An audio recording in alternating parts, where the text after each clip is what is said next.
Hi, welcome back to Spine Tingling, and I'm Catherine Smith. I'm a craniosacral reflexologist and a craniosacral reflexology teacher, and this is my trusty spine, and we're joined by Mr. Guts today. I've adopted Mr. Guts for a short time, so he's my adopted son at the moment, and today we're going to talk about T1. Okay, so we're going to bring this down. So we've worked our way down, skipping a few, we'll go back down to T1. And why I'm looking at T1 is that I really want to talk about the thoracic inlet. Okay, the thoracic inlet is T1 and the first rib. So right underneath your collarbones here, okay, you have the first rib, and it makes like a hole from T1 all the way around the first rib to the manubrium in the middle here. We talked about the manubrium before. It's just the top of the breastbone. And the thoracic inlet, and sometimes this is confusing, sometimes it's called the thoracic outlet in some anatomy and physiology books, but it's also called the superior thoracic aperture. Now, superior just means at the top. Thoracic is your chest, and aperture is just a hole. And sometimes in anatomy and physiology we have words that seem really confusing, but they really have simple meanings. So the superior thoracic aperture. Oh, that's confusing. And why? One of the things I want to talk to you about in the thoracic inlet is that the neck itself holds so many important anatomical structures. So we have our airways, our esophagus, our blood vessels that support that go to the brain. We have our spinal cord itself, and it's a very crowded kind of place, the neck actually. And one of the things in my teaching that I try to explain about the neck is, it's like if you were to travel up the body and you were driving along a road and taking the road as one of the longitudinal lines of reflexology. You drive up the longitudinal line and have no real traffic jam or difficulty. But when you come to the neck, it is like getting to one of those villages where all the traffic stops, because everything, it's like a bottleneck. Everything gets compressed and tight, so the longitudinal lines get much smaller. And that means that when there's an issue in the neck, it can actually have quite a big impact on the body, because any small issue, any small twist or torque or whatever will have an effect, because there's less space, really. Kind of simple. But and one of the things that's really interesting about the neck and bringing in the thoracic inlet is that it can affect the vasculature, so the blood to the brain. And when we have pressure, like vascular pressure, or where the blood is under pressure because something is twisted here or wherever, in the spine or whatever, when it's causing problems with the vasculature or the circulatory circulation to the head, you can have headaches like migraine, but other headaches as well, cluster headaches and other headaches. And what's really, really interesting about the brain is, thank you, Mr. Guts, the brain is that the brain doesn't actually have any sensory innervations. So it doesn't actually feel a headache, although that feels kind of counterproductive. It doesn't feel at all because there's no sensation there. So headaches don't actually originate in the brain. They're more caused by the imbalance in the tissues that surround the brain. So it can be the muscles in the shoulder and the neck. It can be the muscles of the scalp as well. The vasculature going up can cause pressure, and the meninges itself. So the dura, that, do we have it on Mr. Bones? They're very, very hard to see. The dura, which covers the brain. It protects the brain. It's like a hard, a strong sheet during matter. It when there's twists or torques or whatever on that, and all the way down the spinal cord, it can actually cause a lot of pressure in the structures around the brain.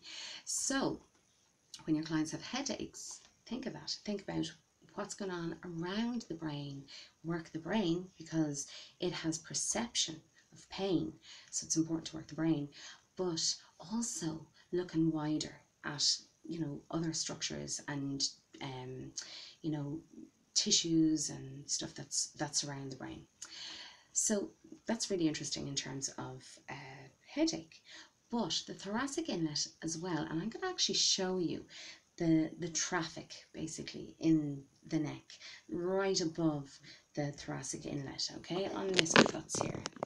And if we come down, there he is, and we look at subclavian vein, the carotid, you're coming around to the trachea and the thyroid, and you have a lot of structures, and this is only half his neck, so look at this at full view of his neck.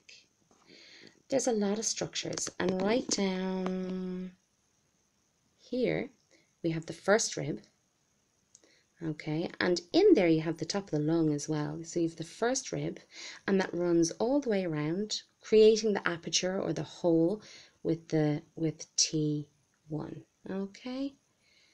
So you have so many structures in the neck. And that's the first time I've done that, so I'm turning into Mr. Spielberg. But anyway, back to the thoracic inlet. So when again we have pressure on the thoracic inlet, it may cause issues like pressure on the brachial plex. So the brachial plex is a bunch of nerves that run into the shoulder muscles, and they can be involved in rotator cuff. So sometimes when people have rotator cuff, work the shoulder, but also come back to the spine and, you know, and also the rib. Okay, the thyroid is really important, and sometimes when there's damage here to the thoracic inlet, and this damage, it can be caused by many things. You know, it can be stress, you know, when we tighten muscles, the whole lot. It can often be caused by whiplash accident. You know, we have the scalene muscle that runs down that and attaches right on top, not there, on top of the first rib. So, you know, if we have a whiplash and our head goes backwards or forwards, you're pulling on the scalene. So that can cause a pulling up or a misalignment of the thoracic inlet and the rib itself.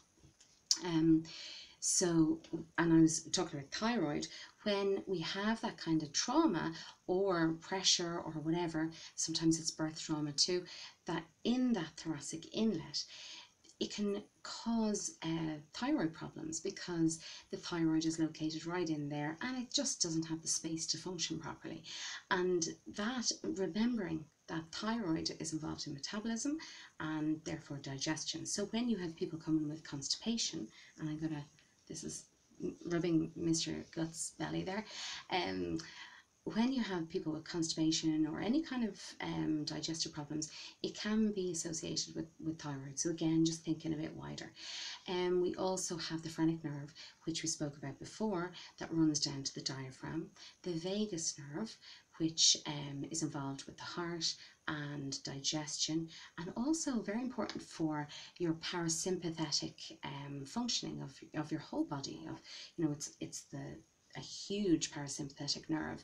So when there's an issue where the vagus nerve has been impinged in some way, misalignment or whatever, it can cause problems to those, you know, to the vagus nerve. You also have the carotid artery, and we talked about that in terms of headache, but also the vertebral artery at the back in the spine. And so, the subclavian vein, this is getting long, sorry, but the subclavian vein is located right underneath the first rib. So you have any kind of edema, sometimes sinuses, because the brain can't, or the sinuses can't actually drain down into the subclavian vein, but also things like edema. So, you know, thinking about that in terms of your client. What's also really interesting, and sneaking in another little anatomy and physiology thing that I love, is that we have cervical ganglion, and we have a point for them in craniosacral reflexology, and they are ganglion deep in the neck, and they are involved with cranial nerves. But the top one, the superior cervical ganglion, I always work when people have any kind of mucus, so sinuses or whatever, because it's kind of responsible for the balance of mucus in the head itself. Okay, so that was a lot of information, and I hope I didn't speak too quickly. That is the end of this spine tingling, and I'll see you again for another. Bye.